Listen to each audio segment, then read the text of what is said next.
Ya, oke. Thank you. Oke, selamat siang semuanya. Oke, sebelum kita mulai kuliah kita pada siang hari ini, mari kita berdoa dulu, berdoa pada kepercayaan kita masing-masing supaya diberikan kemudahan, diberikan kelancaran. Berdoa dipersilahkan.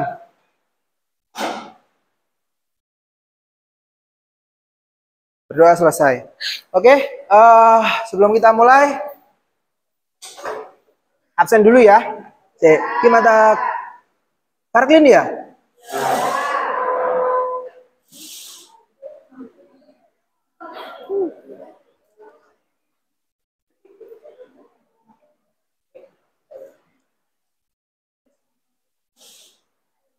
Oke, kita mulai dulu.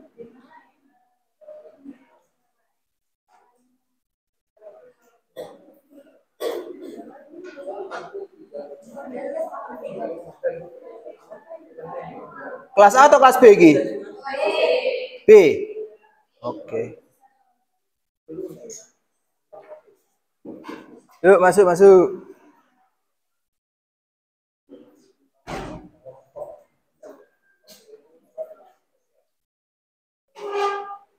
Amelia Suensis.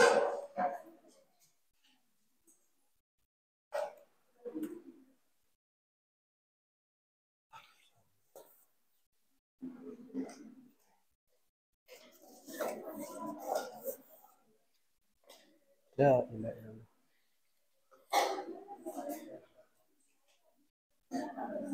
aku bisa minta tolong satu orang nggak ngambil kotak kayak begini isinya charger di ruangan saya. Ya, minta tolong ya. Tinggalan. Warnanya coklat-coklat buluk.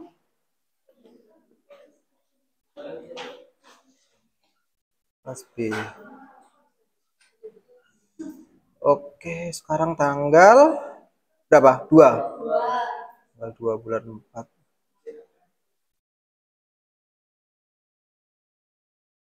Teman kedua.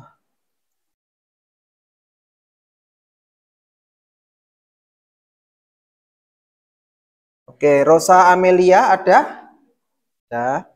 Sinta Aprilia. Tri Cahyaning Lestari. Tri Cahya. Oke, Wanda. Wanda juga belum datang. Weni. Sevita Regina. Mita. Norberta. Puji. Puspita. Putu. Ricci. Sivera. Cindy. Teresa Dea. Veronica. Oh iya. Virgilio. Voice. Yunda. Anissa. Nonvi. Zevanya. Ajeng. Dwi Wahyuning Tias. Putu Ayu.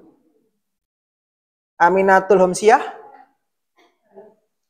Devinda. Edis. Eudia. Febiatul.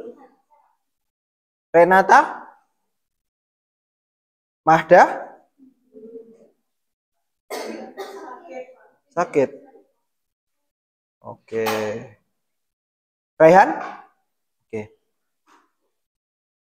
Oke.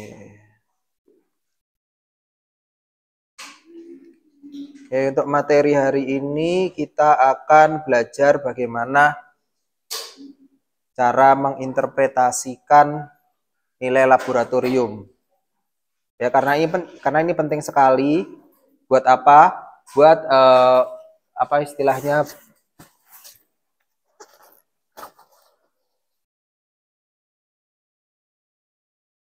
Ya, untuk pelayanan kefarmasian khususnya di farmasi klinis ya, sangat penting sekali. Karena kita kalau tidak tahu nilai normal laboratorium atau interpretasinya itu nanti akan repot sekali.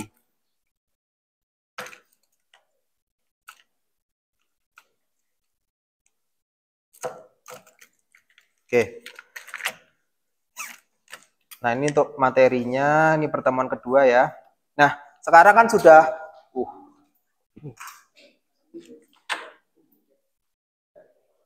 apa? Bentar. Nah, seperti ini. Oke. Nah, sekarang kan farmasi sudah mulai bergeser ya. Yang dulu dari zaman dahulu kala, di mana farmasi itu tugasnya adalah membuat sebuah produk, ya, membuat produk, membuat apa namanya, sediaan farmasi dan lain sebagainya. Oke, makasih ya. Membuat sediaan yang terbaik lah istilahnya. Jadi dari orientasi produk itu kan sekarang sudah bergeser ya. Orientasinya sudah mulai bergeser. Jauh sekali.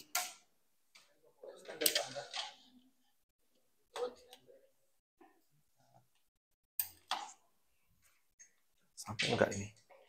Waduh, geser dulu.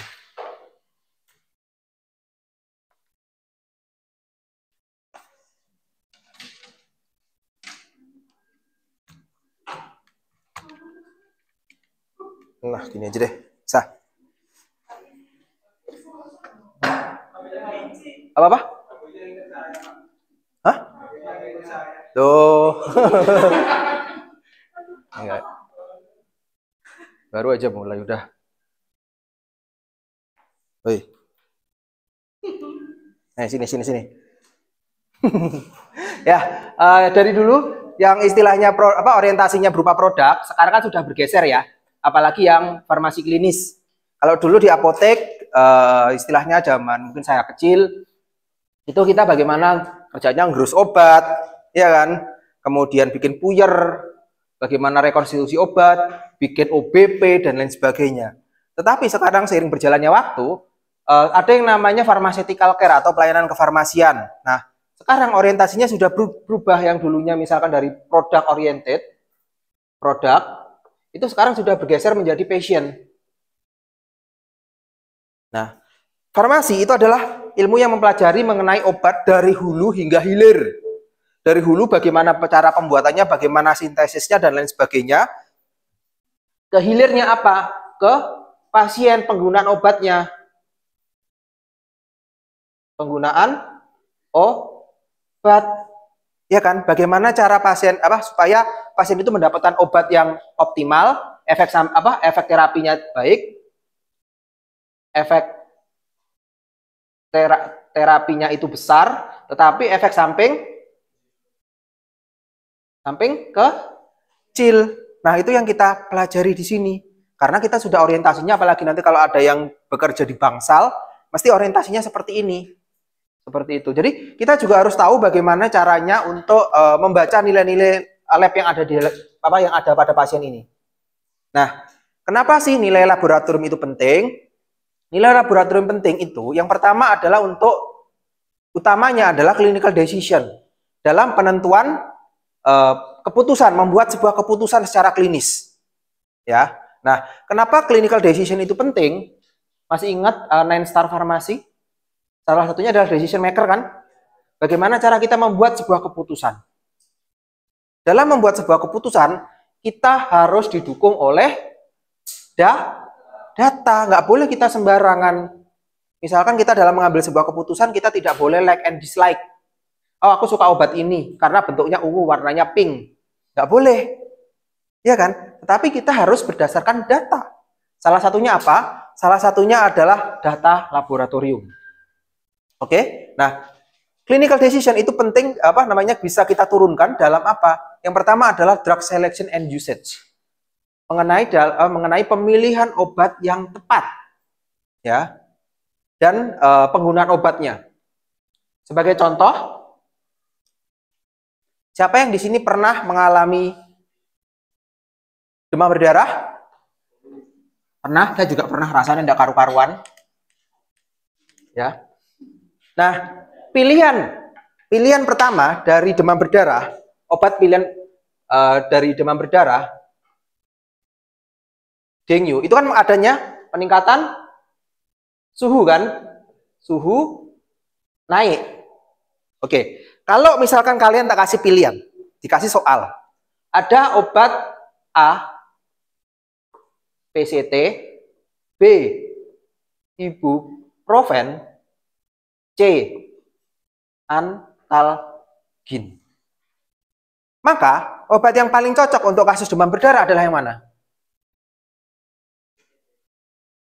PCT. Ini yang paling tepat. Tapi alasannya kenapa? Why? Ada yang tahu? Masih ingat mekanisme kerja NSAID? Ini kan tergolong dalam golongan NSAID kan? Ibuprofen dan NSAID apa yang lain sebagainya. Ini kan termasuk golongan NSAID. NSAID. I-nya ketinggalan. Nah, NSAID mekanismenya bagaimana dia? Menghambat enzim COX atau siklooksigenase. Siklooksigenase dia akan menghambat produksi panas, demam dan lain sebagainya. Tetapi ada salah satu efek yang yang perlu diperhatikan pada kasus seperti ini. Salah satunya apa? Pernah dengar namanya tromboksan? Baca nanti. Nah, tromboksan itu berkaitan dengan pembekuan darah. Ya, ini ada kaitannya dengan tromboksan. Tromboksan khususnya adalah TXA2, tromboksan A2. Nah, tromboksan A2 dia akan berpengaruh terhadap trombosit. Dan kalau kena dua obat ini, maka trombositnya juga akan turun. Iya kan? Sehingga kita perlu tahu nih, oh kalau pada pasien dengan demam berdarah trombositnya turun, jangan dikasih dua obat ini. Karena apa? Trombositnya, iya demamnya turun, tapi trombositnya bakal drop. Apakah fair? Apakah oke? Enggak. Kita harus tahu seperti ini. Nilai laboratorium kegunaannya seperti itu. Oke, next. Dose determination. Yang kedua adalah penentuan dosis obat. Oke, misalkan ada kasus lagi. Pasien CKD. Tahu CKD apa? Chronic kidney disease. Nah, pada pasien dengan CKD, itu apa yang rusak? Ginjal. Nah, ginjal adalah organ yang mengeliminasi obat. Kalau misalkan pada pasien dengan CKD, misalkan ada CLCR ya, clearance kreatininnya kurang nilainya adalah 25 ya. Nah, bagaimana pendosisannya? Apakah tetap menggunakan misalkan pada pasien pakai ciprofloxacin. Pada pasien yang mengalami CKD dan mendapatkan ciprofloxacin dengan clearance 25 ini ya, mili per menit. Nah, apakah dosisnya sama dengan orang normal? Ayo farmakokinetiknya dibuka lagi ingatannya. Apakah sama?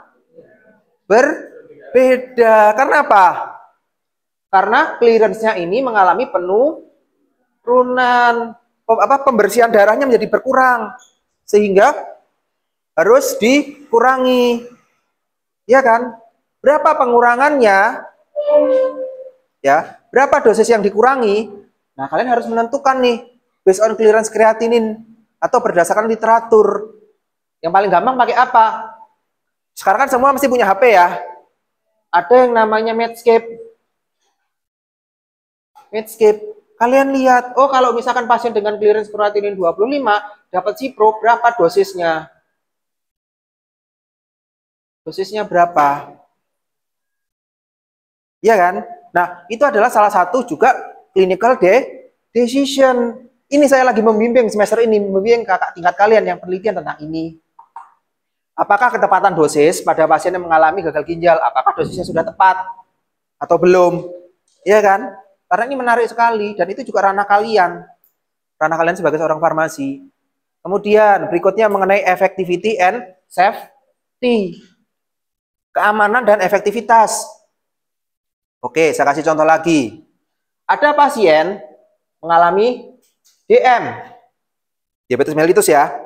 GDA-nya itu 430 mg per DL. Oke, 430. Kemudian dia mendapatkan terapi berupa glimepirid 4 mg 1 dd 1. Kemudian misalkan dapat metformin XR 2 dd 1. Kemudian dia juga dapat akarbos 3 dd 1. Dia dirawat di rumah sakit. Oke. Kemudian setelah 2 hari dicek lagi nih. 2 hari atau 2 hari dicek lagi. GDA-nya ternyata turun jadi 382 mg per dl. Apakah terapinya sudah efektif? Apakah terapinya efektif? Kalau seperti ini, kan kita nggak bisa serta-merta bilang, oh nggak efektif, dasarnya apa? Oh efektif, dasarnya apa? Iya kan? Makanya kita harus melihat dari nilai labnya ini. Inilah pentingnya. Nah kalau seperti ini kira-kira efektif atau enggak? Kurang efektif. Sehingga kalau ini kurang efektif, kita bisa menyarankan pakai yang lain. Misalkan pakai insulin. Oke, saran pakai insulin. Piro dosisnya? Iya kan? Farmasi klinis harus seperti itu. Harus lengkap kalau memberikan saran. Jangan harus diganti apa? Insulin. Dosisnya piro? Aturan pakainya bagaimana? Harus lengkap. Iya kan? Itulah yang membedakan kalian dengan tenaga kesehatan yang lain. Kalau mungkin perawat, oh ganti apa? Misalkan pakai insulin, dosisnya berapa? Mungkin ada yang nggak tahu. Tapi kalian harus tahu sampai cara pakainya, dosisnya. Seperti itu. Kemudian ada lagi contoh mengenai keamanan. Ya, mengenai keamanan. Contohnya adalah ada orang, kalian tahu nggak? Antalgin ini, antalgin atau nama lainnya apa? Metamizol. Di luar negeri, khususnya di Eropa dan Amerika, ini sudah nggak dipakai lagi. Why? Kenapa? Karena metamizol itu dia bisa menyebabkan namanya trombositopenia. Apa itu? Trombositnya turun. Berarti sama kayak orang kena TB, mirip. Trombositnya drop. Nah kalau drop nggak terkontrol, bisa innalillahi. Iya kan? Bisa pulang pasiennya, pulang ke rumah Bapak. Iya kan? Contoh lagi, ini yang menarik sekali nih yang terakhir. Kenapa kita harus tahu nilai laboratorium? Contoh, ada pasien datang berobat lewat jalan ya, pasien tekanan darah tinggi, hipertensi, iya kan? Kemudian dia ngakunya minum obat rutin, Oke, begitu dicek ternyata tekanan darahnya 180 per 100 milimeter Hg. Apakah kamu yakin pasiennya minum obat dengan rutin? Enggak kan? Enggak mungkin kalau misalnya minum rutin tekanan darahnya masih tinggi. Kecuali kalau ada masalah. Misalkan dia sudah end-stage renal disease, tapi nggak mungkin kalau end-stage renal disease nggak konangan. Iya kan? Contoh lagi, ada pasien yang mengalami tuberkulosa, TBC. Ya, TBC. TBC itu tuberkulosa ya, bukan tekanan batin cinta ya. Ya. Jadi ada pasien dengan TBC, ngakunya minum obat, tetapi begitu dicek lab, ternyata masih tinggi nilainya. Yakin tah? Pasien ini minum obatnya teratur, patuh? Enggak. Kadang pasien ki ya colong-colongan ya, sok ngakali. Seperti itu. Contoh, ini pengalaman saya aja. Almarhum ibu saya, waktu setiap mau kontrol, mesti malamnya nggak makan sampai pagi. Begitu dicek, wih seneng, bagus, tekanan darahnya tekanan darahnya bagus, gulanya bagus dan lain sebagainya. Tetapi selesai periksa dokter, balik lagi makan banyak, makan yang manis-manis. Kalau itu dicek mesti tinggi, ya kan? Itu kita bisa menggunakan untuk menilai kepatuhan pasien ini. Ya, lagi misalkan orang dengan HbA1c, oh dicek gula darahnya, GDA-nya apik, GDA-nya kurang dari 180 mg per dl. Tetapi kalau dicek HbA1c-nya 1C ini bisa jadi 8%. Ini maknanya apa? Harus bisa kalian menginterpretasikan ini. Namanya kan gula darah acak ya. Itu berarti kan sewaktu-waktu kita ngambil, kita dicek lebih dari 2 jam setelah dia makan kan? Oh bagus. Tetapi kalau namanya HbA1c itu kan bagian dari hemoglobin yang terikat, gula yang terikat sama hemoglobin selama 80 sampai dengan 120 hari. Kalau 8% artinya tinggi atau rendah? Tinggi, berarti selama 80 sampai dengan 120 hari gula darahnya relatif tinggi. Ini bisa digunakan untuk memantau kepatuhan. Seperti itu. Jadi kita harus tahu nih nilai lab ini kegunaannya buat apa. Ya, apakah semua nilai lab itu harus diperhatikan? Enggak juga. Misalkan ada yang pernah baca nilai hasil pemeriksaan laboratorium. Kadang kan ada di sini tulis HB berapa, ujung-ujung dikasih kata bintang. Apakah semuanya diperhatikan? Enggak semuanya harus diperhatikan. Karena yang diobati adalah pasien, bukan nilai lab. Ya kan, bagaimana kondisi pasiennya, apa yang terjadi sama pasiennya, itu yang perlu diperhatikan. Oke, next. Nah, clinical outcome. Balik lagi. Tadi kan tujuan dari farmasi klinis adalah pasien kan. Nah, dalam pasien yang dirawat di rumah sakit itu harus kita memperhatikan namanya clinical outcome. Clinical outcome itu ada 3 Dek, yang perlu diperhatikan. Kalau kalian nanti PKP di rumah sakit, tolong diperhatikan 3 hal ini. Apa? Yang pertama adalah respon klinisnya. Respon klinis. Pasien masuk rumah sakit gara-gara diare, lemes. Kalian lihat, setelah beberapa hari dirawat, lemesnya sudah hilang apa belum? Ya kan? Kemudian rasa nyerinya hilang atau belum? Itu adalah disebut sebagai clinical respon. Kemudian berikutnya adalah pemeriksaan fisiknya. Ya kan? Apakah gerakan ususnya itu masih tinggi? Jadi kalau orang diare kan kerucuk kan seperti itu kan? Kita lihat. Apakah kita bisa meriksa? Enggak. Tanya ke dokter sama perawat. Apakah masih ada bunyinya? Ya kan? Seperti itu. Apakah bunyinya sudah berkurang dan lain sebagainya. Itu adalah clinical outcome-nya.